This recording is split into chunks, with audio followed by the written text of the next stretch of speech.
هلمند والي الحاج مولوي امان الدین منصور صاحب د یوه پلاوي په ملتیا بغنی ولسوالۍ ته ولاړی. په دې سفر کې د هلمند د والي سره د ولایت امنیه قومندان الحاج ملا امین الله زبیر صاحب، د استخباراتو ریاست رئیس الحاج قاری محمد ظاهر مبشر صاحب او یو شمېر نورو ملکي او نظامی مسؤلینو هم ملتیا کوله. پلاوي د ولسوالۍ له اداري مسؤلینو، امنیه قومندانۍ، استخباراتي ارګانونو، علماو، قومي مشرانو او د سیمې له استازو سره په ګډه غونډه کې ګډون وکړ. د ولایت مقام واین مولوي محمد قاسم ریاض وایي د غونډې موخه دا وه چې د سیمې د خلکو ستونزې او غوښتنې له نږدې واورېدل سي او د حل لپاره د امکان تر حده عملي او اصولي ګامونه واخیستل سي. غونډه د قرآن کریم په تلاوت سره پیل سوه.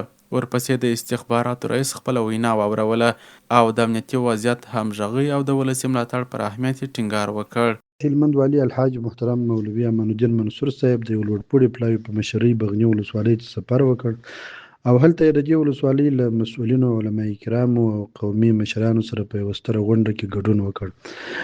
د دې سفر موخه دا ده چې د ولسونو ستونزې له نږدې وکتل سي او د حل لارې ورته ولټول سي. راغلو مشرانو او علماء کرامو د خپلې ولسوالۍ په نمایندګۍ خپل ستونزې او عمومي موضوعات د ښاغلي حاجي والي صاحب ورسره پلاوي سره شریک کړل چې د هغوی له لوري د امکان تر حده د بشپړې همکارۍ ډاډ ورکول شو. وروسته د ولسوالۍ د خلکو په استازیتوب یوه تن وینا وکړه او د بغنی ولسوالۍ اساسي ستونزې او غوښتنې په مفصل ډول له پلاوي سره شریکې کړې. د خلکو له لوري مطرح شوي غوښتنې په لاندې برخو کې راټولېدې.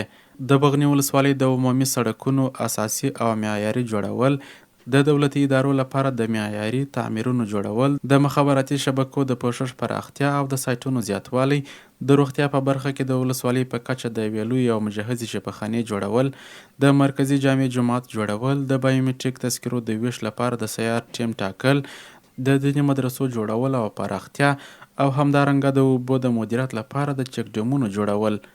د هلمند والي ورسره پلاوي د خلکو غوښتنې واورېدې او ډاډ یې ورکړ چې یادې ستونزې به له اړونده ادارو سره شریکې کړي او د حل لپاره به یې لازم اقدامات ترسره سي.